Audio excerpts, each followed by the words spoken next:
You've got a gym membership you haven't used in 4 months. Right now, as you're watching this, there's probably $17 being automatically deducted from your checking account every month for a streaming service you forgot you even signed up for. And somewhere in your wallet, there's a credit card with a balance you've been meaning to pay off by making minimum payments for the last 2 years. And here's the uncomfortable part. You know all of this. You're aware of it. You just haven't done anything about it. And that right there, that specific flavor of financial paralysis, is making someone else very, very rich. My name is Minted Finance, and I spend way too much time thinking about how the entire modern economy is designed to profit from your procrastination.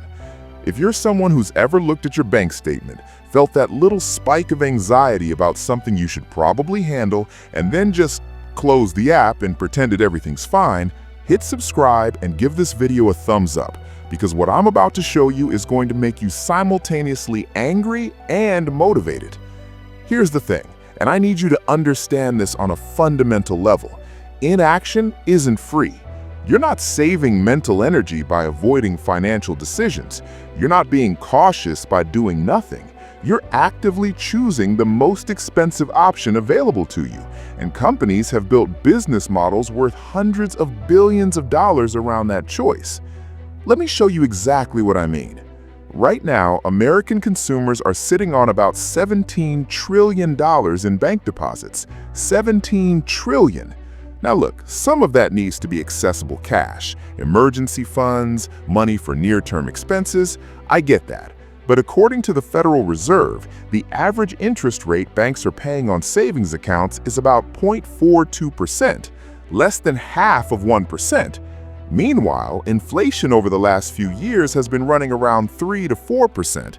So even if you're saving money, you're losing purchasing power at a rate of about 3% per year. Here's what most people don't realize. Your bank isn't just holding your money, they're using it.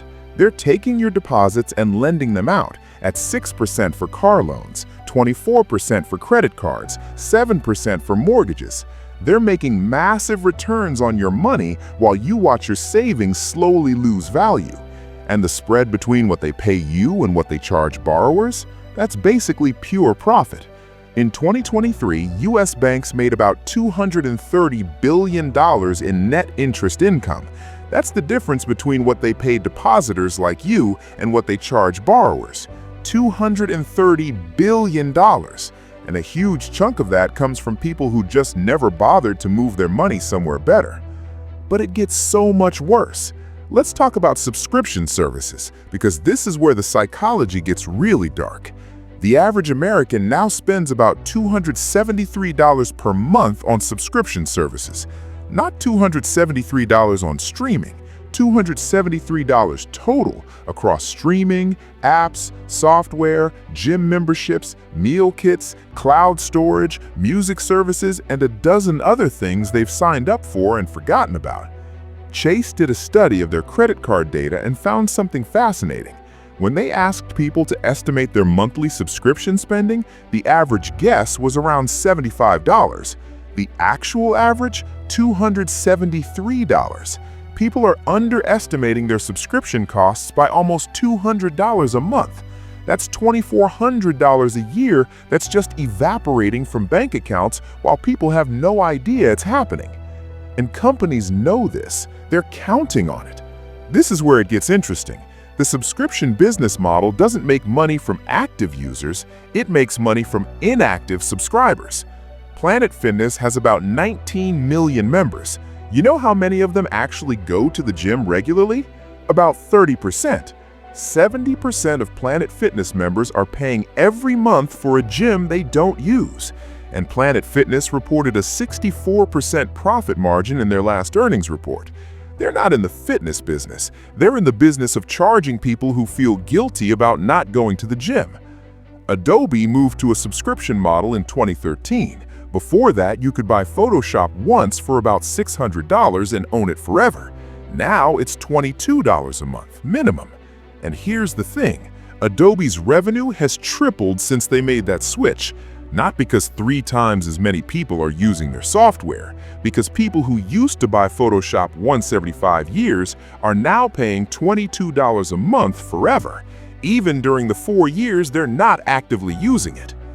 Now, you might be thinking, okay, Minted Finance, I get it. I'm hemorrhaging money through inaction, but what am I actually supposed to do? I don't have time to become a financial expert. And that's exactly my point. You don't need to become an expert. You don't need to spend hours every week managing your money. You just need to stop letting default options dictate your financial life. Here's what actually matters. First, move your emergency fund to a high-yield savings account today. Not next week, today. It takes 20 minutes to open an account with Marcus or Ally or American Express or any of the online banks paying actual interest. 20 minutes and you'll instantly be earning 10 times more interest on money that's just sitting there anyway. This is the lowest effort, highest impact financial decision you can make. Second, set a calendar reminder right now to review your subscriptions every 3 months. Not to cancel everything, just to look. Go through your bank and credit card statements, highlight every recurring charge, and ask yourself if you actually use it. If the answer is no, or even "I'm not sure," cancel it. You can always resubscribe if you miss it, but I guarantee you won't miss 90% of the stuff you cancel. Third, if you have credit card debt, stop thinking of the minimum payment as the actual payment. The minimum payment is the amount you pay if you want to stay in debt forever. Pick any number higher than that, even if it's just $20 more, and pay that every month. The difference between paying the minimum and paying slightly above the minimum is literally years of your life spent in debt. Fourth, log into your 401k right now and look at what you're invested in. If you see expense ratios above 0.2%, look for the lowest cost index fund in your plan. It's usually called something like S&P 500 Index Fund or Total Stock Market Fund. If you don't know any of this means, there are free resources online, but here's the simple version. Lower fees equals more money for you. That's it. That's the whole secret. Fifth, check your state's unclaimed property database. Every state has one. Google your state name plus unclaimed property and put in your information. There's about $70 billion in unclaimed property in the US right now. Old bank accounts, uncashed checks, security deposits, insurance payouts. The average claim is about $300. It takes 10 minutes. Maybe you find nothing. Maybe you find money that literally belongs to you that you forgot about. Here's the thing that nobody wants to tell you about personal finance. It's not complicated. It's just uncomfortable. Looking at your subscriptions means confronting the money you've wasted. Looking at your credit card debt means acknowledging you're in a hole.